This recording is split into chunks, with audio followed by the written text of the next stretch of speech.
स्वरूपम जगदीश स्वरूपम धर्मर्कयूपम यतिवर के भूपम संसारे सारम त्रेतार्पहारम श्रीमस्तनाथम सत्यम नमामि।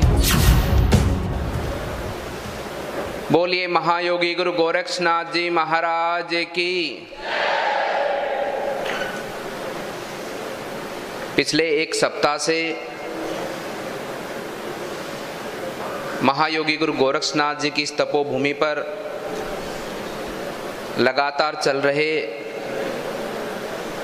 हमारे पूर्व दोनों पीठाधीश्वरों के जीवन पर प्रकाश डालने के उद्देश्य से और साथ ही साथ हमारे इस पूरे क्षेत्र के छात्र छात्राएं जो हमारे बच्चे हैं, पूरे क्षेत्र के जितने भी हमारे सामाजिक संगठन हैं, हमारे सभी यहाँ के वासी हैं, उन सब के माध्यम से उनके जीवन के चरित्र को चरितार्थ करते हुए उनके पद चिन्हों पर आगे बढ़ने के भाव से इस कार्यक्रम का निरंतर हर वर्ष हमारा अपना ये गोरक्ष पीठ आयोजन करता है। आज के इस कार्यक्रम की अध्यक्षता कर रहे हमारे गोरक्ष पीठाधीश्वर, नाथ संप्रदाय के अध्यक्ष, उत्तर प्रदेश के मुख्यमंत्री श्रद्धेय श्री योगी आदित्यनाथ जी महाराज, हमारे बीच में विराजमान श्रद्धेय श्री शंकराचार्य जी महाराज और मंच पर बैठे हमारे सभी संत वृद्ध, मैं उनके सभी श्री चरणों में प्रणाम करता हूं।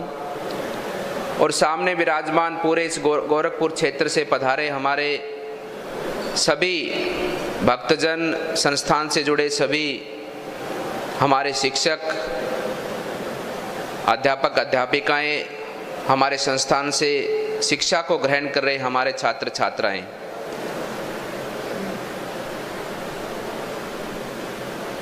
भाइयों बहनों, मैं तो इतना ही आप सबको कहना चाहता हूं कि ये जो स्थान है और इस स्थान पर जो भगवान ने हम सब पर कृपा की है कि किसी ने यहाँ पर जन्म भगवान ने किसी को दिया है और किसी को यहाँ पर जुड़ने का सौभाग्य मिला है।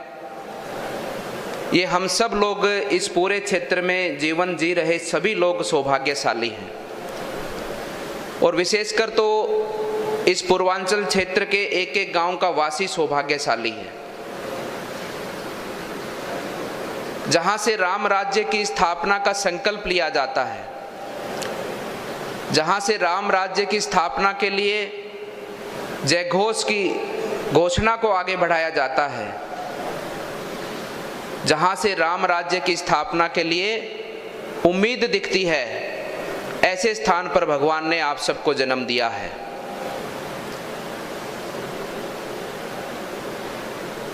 ये पीठ और इस पीठ के जितने भी कार्य, सेवा कार्य, समाज की सेवा के हों, समाज के उत्थान के हों, प्रकृति के उत्थान के हों, धर्म की रक्षा के हों, ये सभी उत्थान कार्य इस पीठ के द्वारा संचालित किए गए। उन सभी कार्यों के अंदर इस क्षेत्र के जुड़े हुए, इस क्षेत्र के वासियों का एक एक व्यक्ति का उसके अंदर सहयोग रहा। ये हम सब के लिए गर्व का विषय है। इस पीठ के साथ जुड़कर आप सब भी आज जिस प्रकार से पूरे भारतवर्ष में राम राज्य की स्थापना के लिए एक उम्मीद जगी है, ये उम्मीद को पूरा केवल मात्र इस पीठ के महंत ही नहीं अपितु इस पूरे क्षेत्र में गोरखपुर वासी सब लोग मिलकर पूरा करेंगे। इस भाव से हम सबको मिलकर काम करना होगा। आज पूरा देश आप सब की ओर देख रहा है। आप सब जानते हैं, आज कहीं भी जाते हैं, गोरखपुर का नाम लेते हैं तो सामने वाले व्यक्ति के मुख में एक प्रसन्नता आती है। आपको बड़े गर्व के साथ में देखता है वो, बड़ी उम्मीद के साथ में देखता है वो, बड़े विश्वास के साथ में देखता है वो। उसके विश्वास पर खरा उतरने का काम आप सबको मिलकर करना होगा। आज भारत की संस्कृति को स्थापित करने का काम आप सबको मिलकर करना होगा। तभी हम सब लोग मिलकर भारत की जनता की उम्मीद और भारत की जनता के विश्वास को हम पूरा कर पाएंगे। ये हम सब का दायित्व है। यहाँ पर सभागार में बैठे हमारे आने वाले पीढ़ी के हमारे होनहार छात्र छात्राओं का विशेषकर दायित्व है।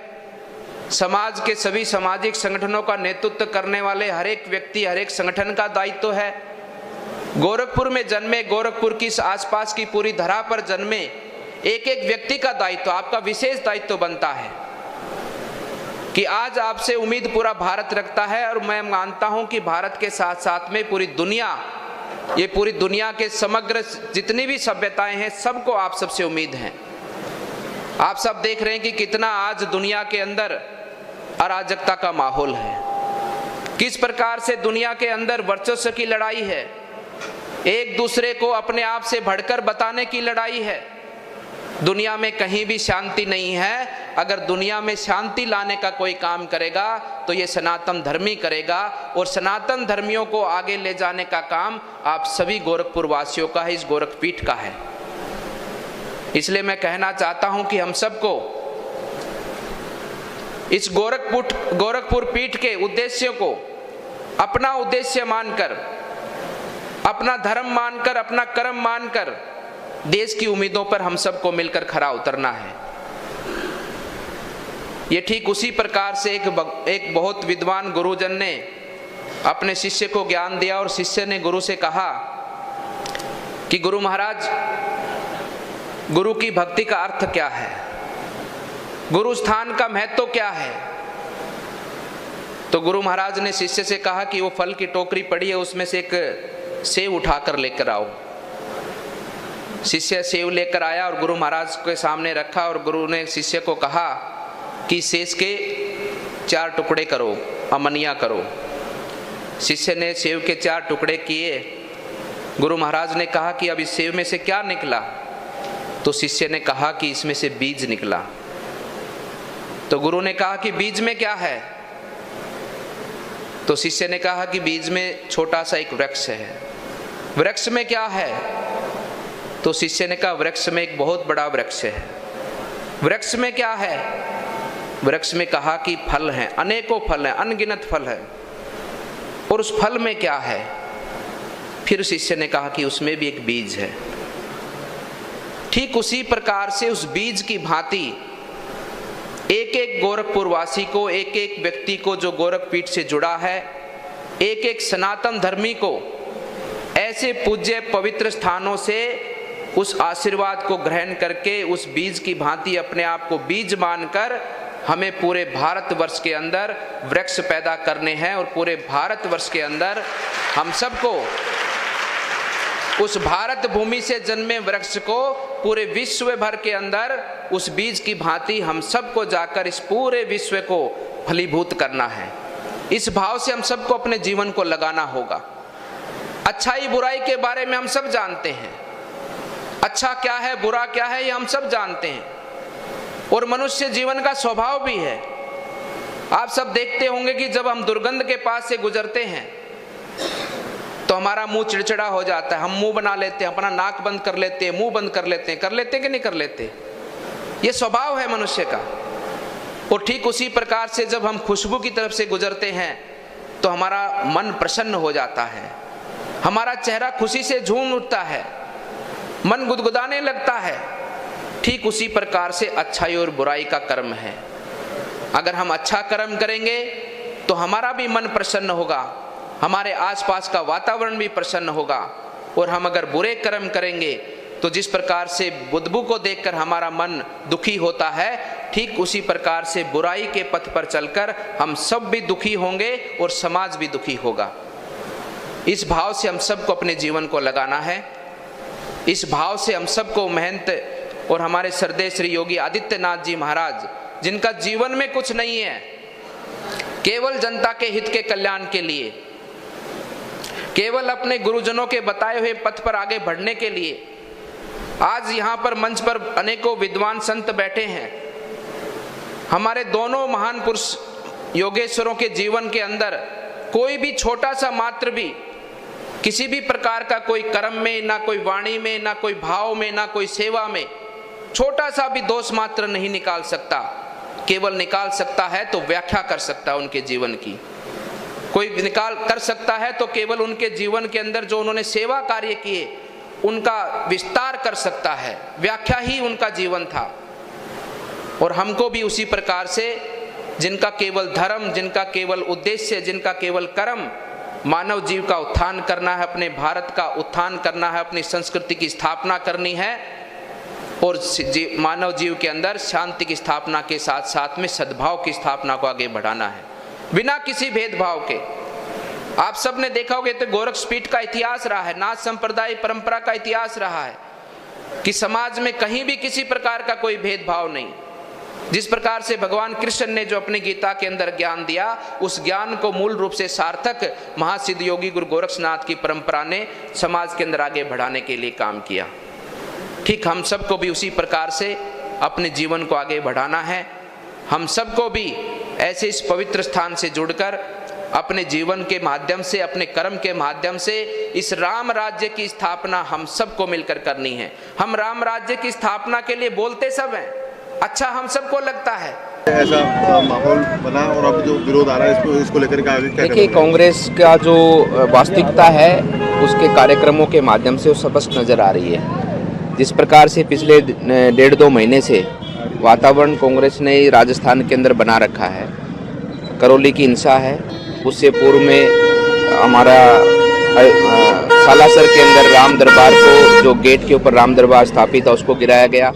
और हमने सुना था कि फतवे मस्जिदों से जारी होते हैं, लेकिन अब राजस्थान में भी सीएम आवास से भी फतवे जारी होते हैं और उन फतवों के माध्यम से ये दर्शाया जाता है कि हम किस प्रकार से एक समाज जो मुस्लिम समाज है उसके पक्ष में ये राजस्थान सरकार है और उनके लिए रोज़ा के समय पर लाइट सुचारू रहे, उनके लिए रोज़ा की पार्टियों का, इफ्तार पार्टियों का आयोजन जिला स्तर पर हेडक्वार्टरों पर किया जाए, ऐसे ऐसे फतवे सरकार जारी करती है। दूसरी ओर हिंदू समाज के लिए उनकी शोभा यात्रा ना निकले उस पर प्रतिबंध लगाए जाते हैं। हिंदू समाज के लोग अपने घरों पर, अपने त्योहारों के ऊपर, अपने इष्ट देवता के पूजन के लिए और अपने छतों के ऊपर भगवा ध्वज ना लहराए, उसके लिए फतवे जारी किए जाते हैं। तो ये सरकार की सोच को दर्शाता है और ये कांग्रेस सरकार ठीक उसी प्रकार से चल रही है जिस प्रकार से मुगल हमारे देश पर आक्रमण करते थे और सबसे पहले हमारे मठ मंदिरों को तोड़ते थे, उनको विध्वंस करते थे, हमारे हिंदू समाज को और हमारे हिंदू धर्म को लज्जित करते थे। वही कार्यक्रम ये कांग्रेस संचालित कर रही है। अभी आप राजगढ़ जा रहे हैं, न्याय की तो कोई उम्मीद इस सरकार से हम कर ही नहीं सकते। अभी तक करौली के जो भी आरोपी थे, मुख्य आरोपी अभी तक फरार है, क्योंकि टोपी वाले इनके पास में पहुंच जाते हैं, इनको संरक्षण मिलता है इस सरकार के माध्यम से और ये सरकार उन लोगों को पकड़ने में असमर्थ है और पकड़ेगी भी नहीं। और मैं तो यहाँ भी यही कहना चाहूँगा कि सरकार जिन्होंने ये गलती की है, जिन्होंने हमारे धार्मिक स्थलों पर, हमारे मंदिरों पर हमारी मूर्तियों को खंडित कर हिंदू समाज को और हमारे सनातन धर्म को अपमानित करने का काम किया है, उन सब के खिलाफ सख्त से सख्त कार्रवाई होनी चाहिए। महाराज जी, सबसे बड़ी बात अभी जो सामने आ रही है, जिला कलेक्टर ने भी प्रेस नोट जारी किया है कि सभी तथ्यों पर जांच की जा रही है और जो बोर्ड है वो बीजेपी का था, वहाँ बोर्ड ने तय किया था जो मंदिर वहाँ हटाने गए हैं उनको विधिवत तरीके से हटाया गया और उनको दोबारा से प्राण प्रतिष्ठा कराई। तो फिर मूर्तियाँ किसने तोड़ी हैं? तो ये स्पष्ट करे सरकार ना, सरकार तो जिम्मेदारी इनकी है, ये स्पष्ट करे कि मूर्तियाँ किसने तोड़ी है। वीडियो कहाँ का है? वो राजगढ़ का ही तो वीडियो है। वहाँ पर अंदर शिव परिवार स्थापित और किस प्रकार से जेसीबी से उसकी छत को गिराया जाता है, ये सारी जो अनियमितताएं बरती गई हैं प्रशासन के द्वारा बरती गई है। प्रशासन ने बिल्कुल भी इस बात की चिंता नहीं की और प्रशासन सरकार को खुश करने के लिए और सरकार एक वर्ग को खुश करने के लिए कार्यक्रम को आगे चला रही है। पूर्व में कहा गया कि लोगों ने भी वहाँ पर उस दौरान किसी तरह का कोई विरोध नहीं किया, पूरा समर्थन भी। लोगों को आने कहाँ दिया? वहाँ पर बैरिकेड लगा दिए गए, 300 मीटर 200 मीटर दूर पर लोगों को रोक दिया गया। वो तो क्योंकि भगवान है आज भी हमारे बीच में और भगवान ने कहीं ना कहीं से किसी को भेजा होगा और उसने व्यक्ति ने वो वीडियो बना ली। इस वीडियो के माध्यम से आज हम सबको पता लग रहा है और बाद में उन मूर्ति, क्योंकि जिसकी विनाशकाल है विपरीत बुद्धि, जिनकी बुद्धि खराब हो चुकी है, ये लोग मूर्तियों को जिस प्रकार से वहाँ पर पटक कर चले गए, कचरे के अंदर पटक कर चले गए, नालियों के अंदर पटक कर चले गए।